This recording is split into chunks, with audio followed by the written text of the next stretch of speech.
Welcome to another episode of Life's Messy, Live Happy.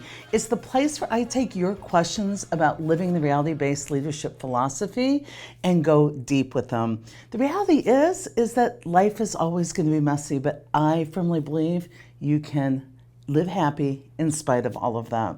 So let's go to some questions from our readers. I want to answer a question that came in from Tampa, Florida, and I think it is a topic that we all get a little confused on, and I want to go deeper. And it's the topic about what's the difference between sharing feelings and venting. So this person writes in, during some of your shows, you mentioned that reflection isn't choking down feelings and telling yourself to think positively. Could you elaborate on how you see the philosophy being different? And this question is so important to me. It's near and dear to my heart because what I'm out teaching is not just to think positively. It's not just to ignore reality and put some cheery vibe on it. It's deeper than that. It's realizing that so much of what you're upset about never even happened. If you look at the reality, it's the story you add onto it, the judgment, assignment of motive, the attribution, the malice, all the adjectives you build into the story that causes you pain, not the reality. So I'm so glad to differentiate on the difference between feeling your feelings and venting. Let's unpack this a little bit. Let's say that someone comes into my office and is frustrated and wants some support and empathy and wants to express their feelings so they could move through life more skillfully. Awesome. What are you frustrated about? They may say, I'm frustrated with Alex because he didn't give me the information I needed in order to get my report done on time. I ended up staying late in order to be accountable to my own deadlines. I'm their leader. Empathy. My gosh, you sound frustrated. I hear you. Those are frustrating times when we don't have what we need and we have to make up the difference. Now, sharing a feeling usually can be done in about one sentence. What comes after that is venting. So if you want to just share the feeling, I'm frustrated with Alex, as your leader, I would say, is frustration a feeling you want more of in your life, that you want to experience often? And your answer is probably going to be no. Then I move into responsiveness. Empathy plus responsiveness, calling you to greatness. So is this something that could be impacted? Could this be fixed? Probably. What strategy would you like to take on to fix it?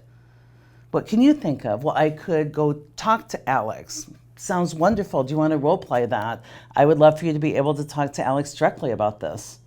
Yeah, but he won't do anything and I don't want to and it's just going to cause a big rift. Okay, so you're not considering that strategy. What other strategy are you considering?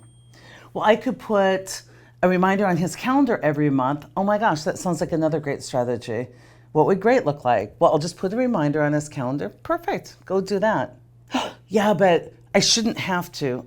Oh my gosh, you were almost great. So we're talking about, you have a feeling of being frustrated. Do you want to move through that? You've expressed it. Do you want to move through it? What are some strategies you could do to fix it? What the person shared with me is it's not very fixable in their mind. They're not willing to do what it would take. So the other strategy, I'm just going to not worry about it. I'm just going to let it go. Grace, tolerance, mercy. It just happened this once. Perfect. That's another great way to move through feelings. Why don't you let it go? Yeah, but you shouldn't get away with it. So we're not letting it go. And this is what often happens where we come in to share a feeling and we move into venting, because where venting comes from is this third option of I want to stay stuck and complain. Now, the Dalai Lama says if you're suffering and it's fixable, fix it. If it's not fixable, accept it. Why suffer? Suffering is completely optional. If you can fix it, fix it. If not, let it go. But many of us share a feeling and then our ego wants to hold on to this third option where we can keep ourselves stuck and we can keep ourselves in suffering and we can use it as fodder to say toggle down and feed the ego. What you want if you're expressing feelings is to express it, breathe through it, share it, be heard, then let it go and then grow in the very way you need to grow so that you can move through the world more skillfully and with less of the same types of feelings, you can have impact. But if you're venting, it's not about what to do, express, breathe, be heard, grow, move through the world differently. It's what you want to have. And when you're venting, you want to express it and feel it, but you want to build a case and you want to lock down and you want to build armies. And ultimately, you want people to agree with you and you want to be right. And here's the problem. Once you get right, you become righteous, you stop learning and you stop growing. So feelings, one sentence or less, I'm frustrated with Alex. Anything that comes after that is probably venting. He does this crap on purpose. He is intentionally trying to stall my career. He's trying to make me look bad. See, all of that, you can't know for sure. You've made up. And the suffering comes from having a colleague who's targeting you, not someone who didn't remember to give you the information. See, life means that sometimes people won't remember to give you the information. What can you do to be more skillful? Get better at project managing what you need.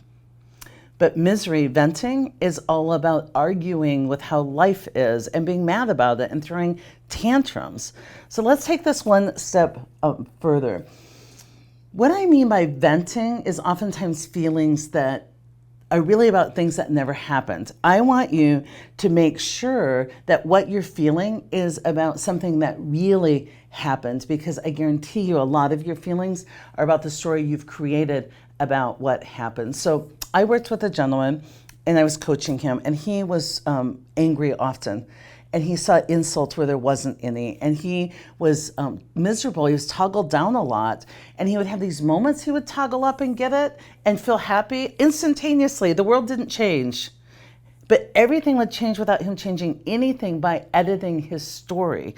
So let me tell you, one day I met him after work and he was so grumpy. And I'm like, what is going on? He goes, I've just had the worst day ever. And I said, okay, what happened? He goes, oh my gosh, Sai, first of all, I show up and everyone knows that I park in the fourth parking space to the right. I've worked here for 24 years. That's where I park. I show up, somebody's in that spot. Somebody took my parking spot. I had to park out in the tundra, walk up a mountain in sub-zero temperatures before I even got to work. And I get to work and the first call I get is Al. Al and I work together at another company and we were arch enemies. And Al calls me up and asks me to lunch. And he's like, oh, now I work with this company and I think we'll be great friends. And he asked me to lunch like nothing ever happened, like there's no history between us. And then the day just got worse, he said. He goes, every time I picked up the phone, people had all these questions like I was their wiki, like they couldn't look anything up for themselves. And then finally it ended with a horrendous meeting. I went to a meeting and they had no agenda. And so my only option was to disengage and play Angry Birds. And now I have to meet with you. Okay. He was furious, frustrated, scared. It was every feeling you can imagine, except his feelings were about his story, not his reality. Because once we worked through and removed any judgment, assignment of motive, any story, here's what his day truly was. I went to work and parked in a different place. The phone rang. It was a guy named Al, who I've worked with in the past, inviting me for lunch, and so I let him know I wasn't available. And then the phone rang again, and I answered it, and answered the question the person had. And then the phone rang again, and I answered that, and answered the question the person had. And then I went to a meeting. They didn't have an agenda, and I chose to disengage and play Angry Birds. Now, that's all that happened, and you heard the story. Where'd the feelings come from? The story. How do I know? Try and vent about the reality. Oh, the phone rang and so I answered it. There's nothing to be upset about here, and that's your job. And what I hope you'll start to realize is that the feelings you have that have to do with your story deserve inquiry. They deserve you to stop believing everything you think and to question your story and to edit it down, because most of what you're upset about, that takes care of it. Now, if there are really things that you're suffering from or having feelings about, your goal is to express the feeling so you can be heard and you can grow and get more skillful and move through the life differently. You can impact your reality. Or your goal is to let it go after you've been heard. And if you have any other goal than that you want to hold on to it and build a case and build armies and be righteous and be agreed with, you're into ego. So feelings, can usually be expressed in one sentence or less: mad, glad, sad, or scared. Anything that comes after that usually is venting or story. You want happiness? It's not going to come through venting. A lot of people go, I feel better when I vent. Venting isn't going to lead to happiness. What's going to lead to happiness is self-reflection and you finding a way to impact your own environment, or you getting incredibly skilled at having mercy, tolerance, and compassion for the humanity in the world. That will bring you happiness. Venting never does, and it certainly doesn't do it long term. So please feel your feelings. And unfortunately, sometimes feelings are visceral because they're about big loss or trauma or things that you did not deserve, and you've lost a parent or a pet. Like, feel those feelings, but notice again, your goal is to feel them so you can move through them. When you're venting, your goal is to feel them and express them so that you can hold on to them. I hope that helps. My hope for you is that you don't try things like positive thinking to fuel your happiness. You try serious inquiry to fuel your happiness.